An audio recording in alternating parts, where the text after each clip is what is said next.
Hello and welcome to a very memorable episode of ETCIO Leaders Speak. Memorable and really grand.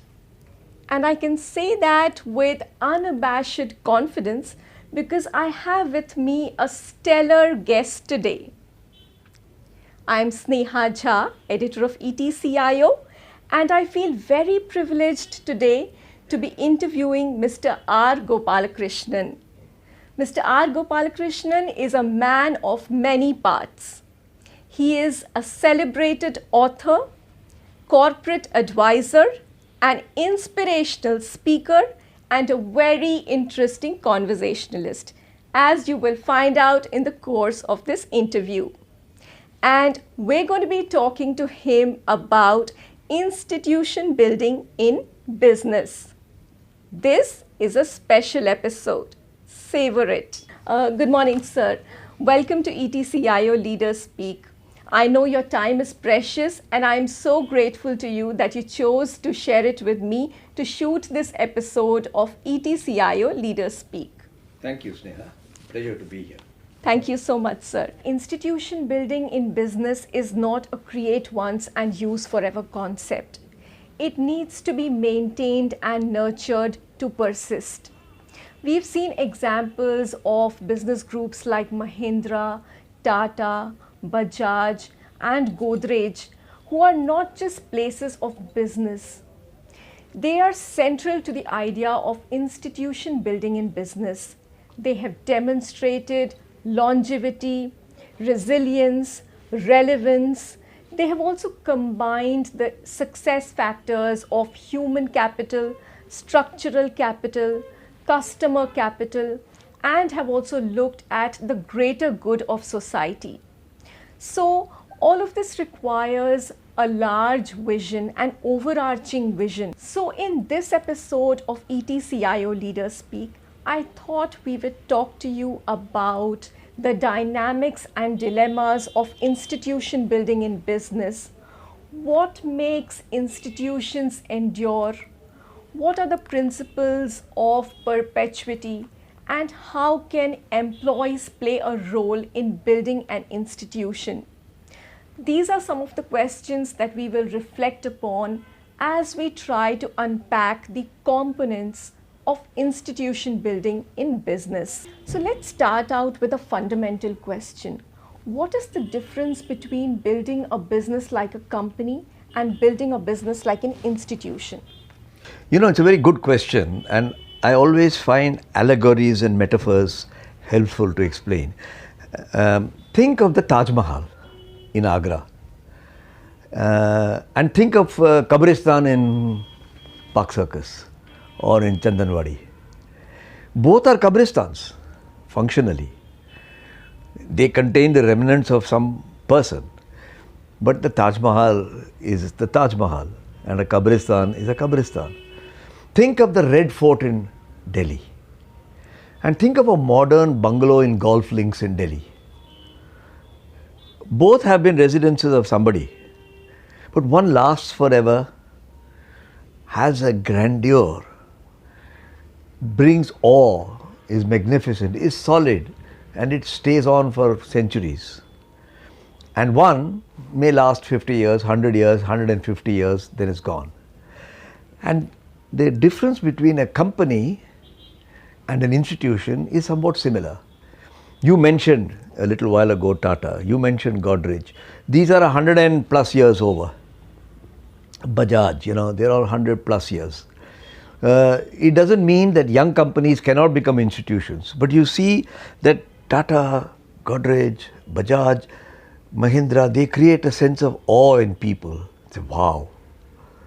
And I regard an institution, therefore, as being long-living, sustainable, honest.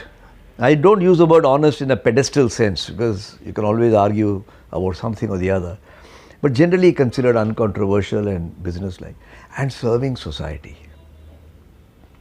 And I call those she companies. Sustainable, honest, enlightened.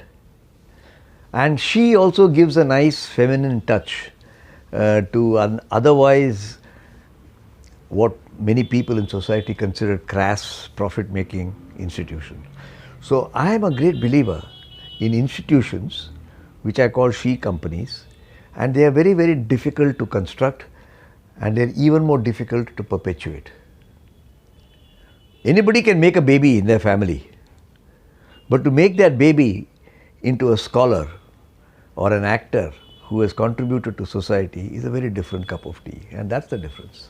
Right. I think that's the best legacy you can leave in the world. Exactly. So you mentioned about this she company, and that's a very interesting concept, and I'd like to dig deeper into it.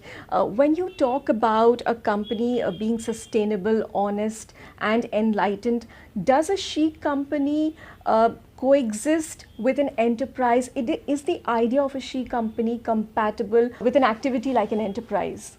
You know, the general view can be cynical. By enterprise means dhanda, and you have to do all sorts of stuff. And it's an idealistic world to say that you can make a she company. It is like somebody, you go and say, can a politician be honest? And he says, well, all politicians are bad. That's not a very constructive way of looking at the future. And I'm a bit idealistic. I think human development and progress, civilizational progress has happened because enough people of intellect thought about the future positively and strived to create something that was closer to ideal. The founders of Mahindra and Tata and Godrej were not geniuses. Today you may call them a genius, but they were people who had good intentions and they did good things, and they imbibed this into the DNA of the companies they created. And therefore I do believe that while there is no perfect she company in the world, I have worked in two which are wonderful she companies, Unilever, which is an Anglo-Dutch company in India known as Hindustan Unilever, and Tata's. Neither of them is perfect. I can tell you as an insider, and you don't need me to tell you, every outsider can tell you 3 things that he or she had a bad experience on. But there will be 30 for other people. So I do believe that she companies can coexist with enterprise, but it's a very high standard. Right. It's about a vision. It's about a vision it's like saying, can you get a gold medal in the university? I mean, everybody won't get a gold medal. Right. But to have a child who's entering university saying, मुझे gold medal से कोई मतलब नहीं है, may not be such a great idea. Right. So you spoke about a she company, and we can view it as a vision for a better society, for a better business environment, for a better nation building activity. Vision is not a constraint forward thing, it's an opportunity backward thing. But the reality is that organizations have to deal with quarterly results. So are quarterly targets compatible with the idea of building an institution as opposed to a company? I don't think they are. I am not a great fan of quarterly results. This whole idea that the purpose of a company is to generate profits for shareholders is, in my humble view, many clever people have said that, Milton Friedman for example, and today a lot of private equity, venture capital people think the quicker you make money and get out, the better.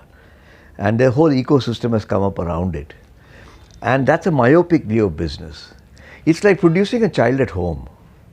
At a personal level, we all have families, and you have a child at home. Now, if the mother of the girl child, just as an example, thinks I must make her into a top actress and milk money out of her, then you raise that girl in a particular way. I'm not here to judge other mothers, but that's quarterly results.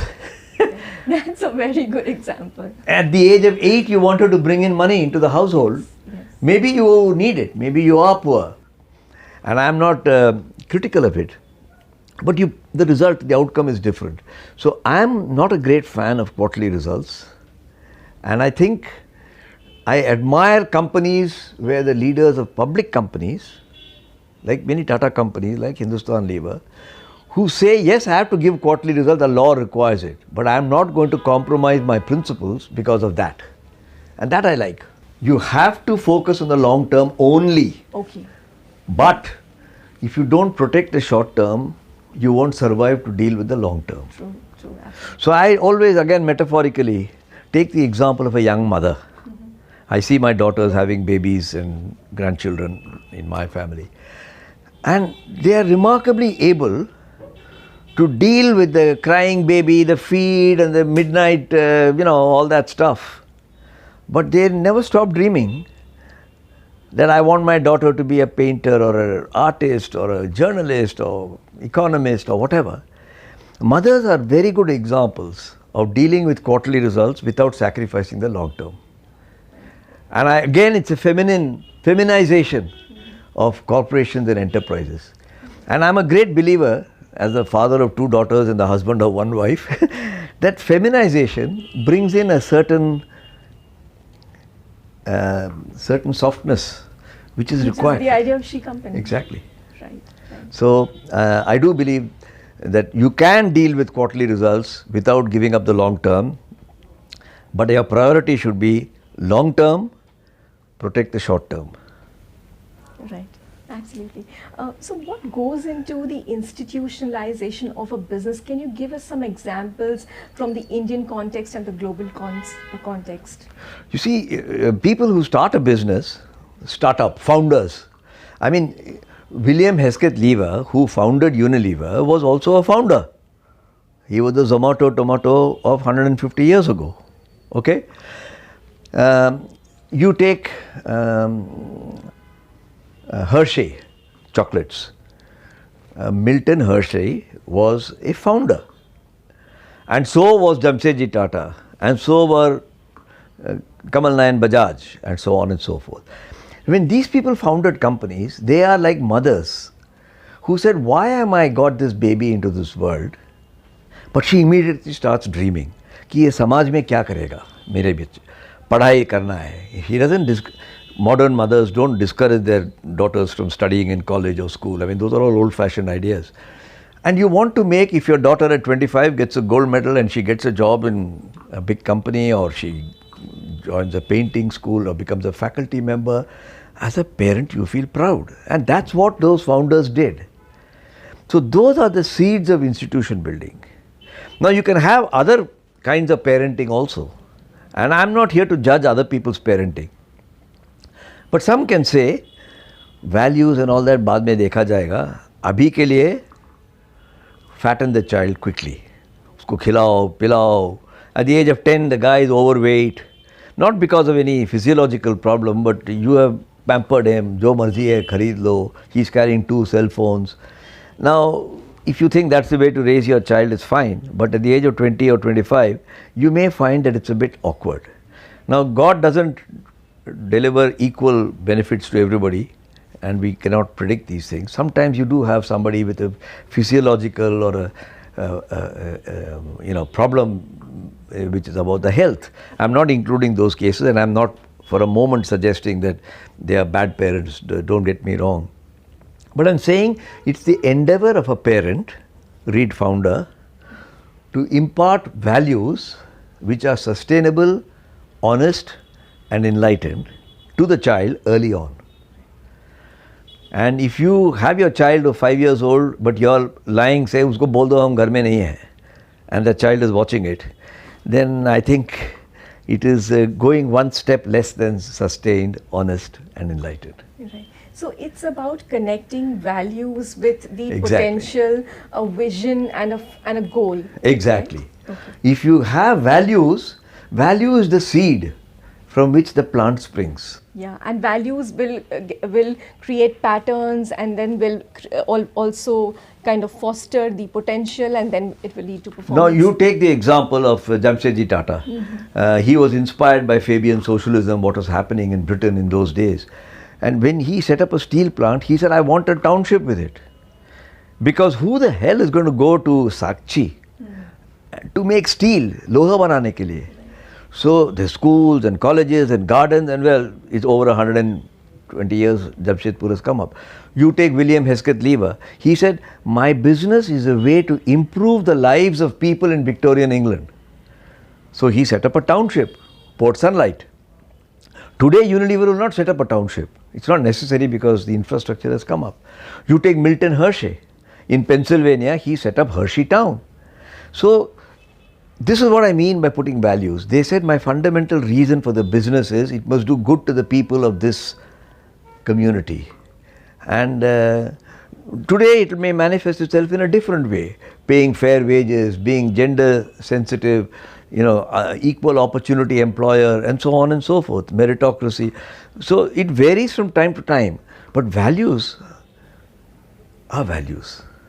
True, absolutely. Like you said, it's about not just finding your purpose in life, but also being able to give back to life and society. Exactly. Right. And if you can create a community of people who can share a purpose of doing bhalai, I think it's your greatest contribution. Right, and that can then foster the principles of egalitarianism in society, like you said. Exactly. Gender diversity. Exactly. Right. So a lot of it, like we are discovering in the course of this interview, is around creating a shared value system. Do you think management education or corporate training can help with building blocks of institutionalization in a business?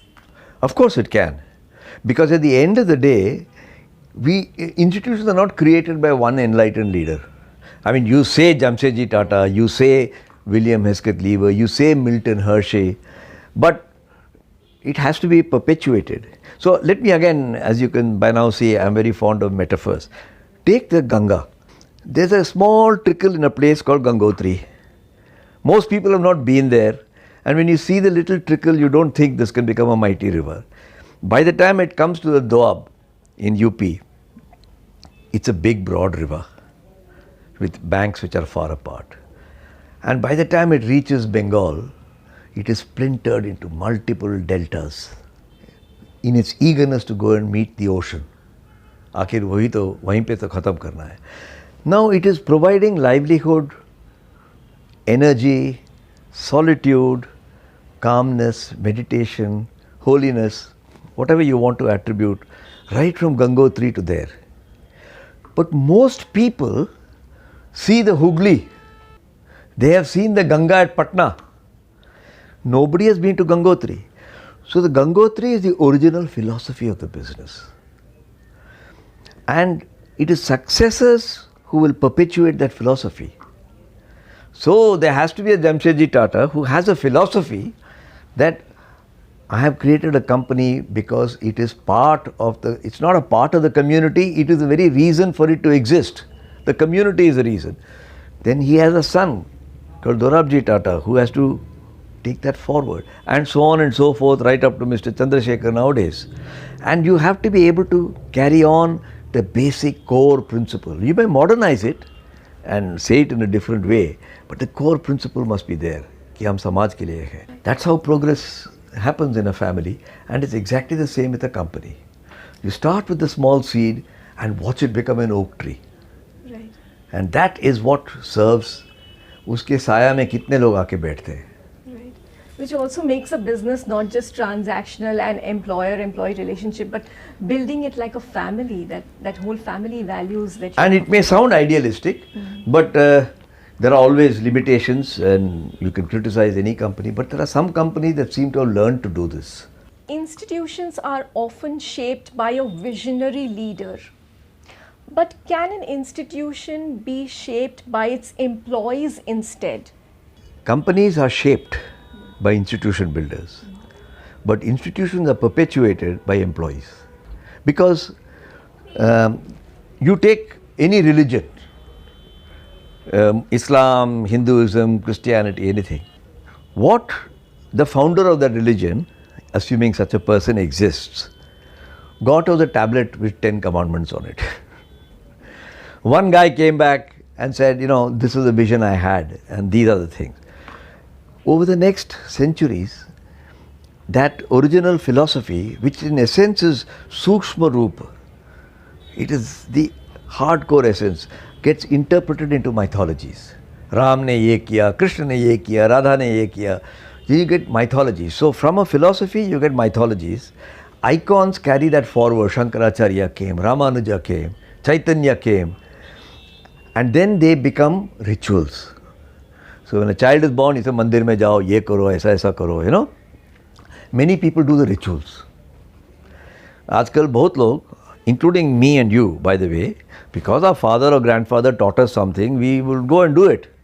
But we don't know what it's all about. And the scholars and the intellectuals are sitting at the philosophy level.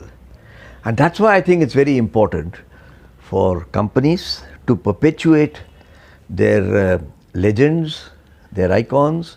So I think it's very important to think of companies and institutions as having a philosophy, which is then converted into legends, which is then converted into rituals. And if you want to sustain this over 150 years, you must have all the three. So you said it's about philosophy and then creating legends, but in this era of dynamic technology changes coming in with digital and AI, how will the leader of the future be for such changing and evolving institutions? What should a leader do to ensure that he or she is more future relevant rather than past relevant? You see, this is a very good question, and I don't know if there's a simple answer to it, but I'm going to make it simple. At the risk of appearing, especially to your audience, CIO, ETCIO, well, lots of techie types. I do not put technology on a pedestal. Anybody who puts technology and does aarti to it in the morning is, in my humble view, making a mistake. Right. It's a means to an end. It's a means to an end. Right. At the end of the day, you cannot replicate human compassion. Absolutely. इंसानियत चाहिए. It's the human capital is at the core, and the emotional infrastructure is the hardest to build. So I remember when I was a kid, I used to go to our village. My grandfather was, whatever he was, 60 years old at that time. And he would tell me that when he was a kid, his grandfather, so this goes back 100 years now, took him to the railway station and showed him a steam engine for the first time, 1890 or 1900.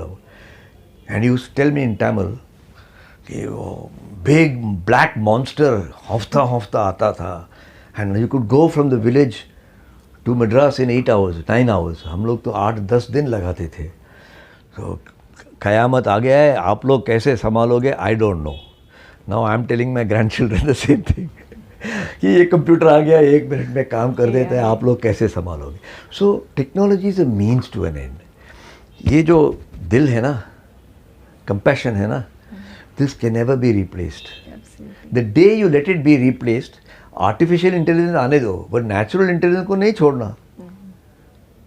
अकलमंदी natural intelligence पे है, artificial intelligence पे नहीं है. And also the emotions. And the emotions that go with it. Insaniyat is all about emotion Actually. and passing love. How will you create love? And emotion is energy in motion, and you need that energy in your Absolutely. enterprise. Right. So I think this is a very important point. I don't think CIOs or technology people will disagree. But what happens in real life is, arey, this new thing has come. We get fascinated. It's like a child with a new toy. And then you get absorbed with it. People won't let their mobile phone go. कभी देखो ना आकाश नील क्यों है, हवा क्यों बह रहा है, पानी कहाँ से आता है, प्यार कहाँ से आता है. And then you get a different picture of the world. And if you can, like a mother, you can be very busy with the gadgets and the excitement of technology. But if you want to dream about your daughter becoming a professor after 30 years, then you must have place for insaniyat, pyar, compassion and love. Absolutely agree with you. So since we're talking about it, what do you think leaders should do so that they're able to balance the technical aspects of logical thinking, analytical thinking, reasoning with the issues, softer issues like emotional intelligence, also things like trust, accountability and empathy?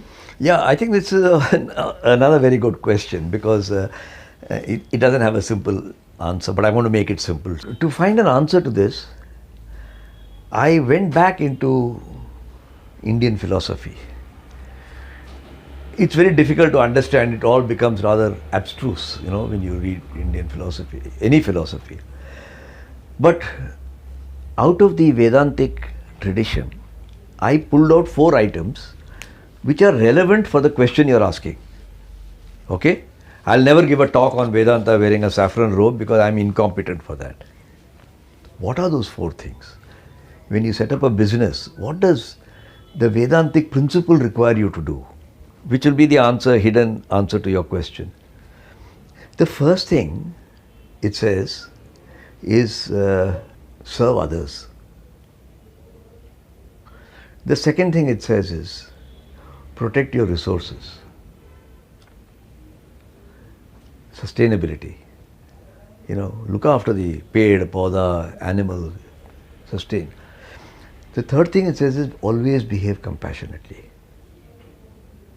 And the fourth thing it says is work to benefit society. Now, what more do you want? If you want it oversimplified, and if you ask yourself every morning, as I have been trained in the companies I've worked with in Unilever and Tata's, not to ask myself every morning, but periodically ask myself, how am I'm giving prosperity to other people? Have I created new jobs? Have I contributed to creating a new factory, a new vertical in Bennett Coleman or Hindustan Lever? Have I improved the quality of other people's lives?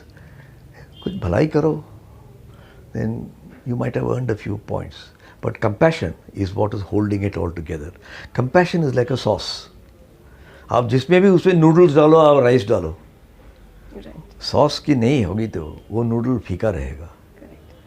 And this is what will protect you from getting sucked into technology like a vortex. आप उसी में फंस जाओगे. Thank you so much for your generosity in sharing your time and insights with us today. It was a very intellectually stimulating, enriching and engaging conversation, as I knew it would be. Thank you so much, sir. Thank you, Sneha. I value the opportunity given by ETCIO. It's a message I feel passionately about, and to the extent that you can share the message with as many people as possible. And there are so many life lessons coming from a person like you. So I'll be very happy. And somebody may not agree with me, that's all right. But I would very much like to use your forum to tell as many people as possible that after 50 years of being around in corporate life, I do believe you can make, India Inc. can make far better companies than we are doing today for the benefit of society. Thank you so much. I hope you liked this episode of ETCIO Leaders Speak with Mr. R. Gopalakrishnan. It's a long one, but it has multiple layers and it is rich with several anecdotes and examples. Thank you for watching.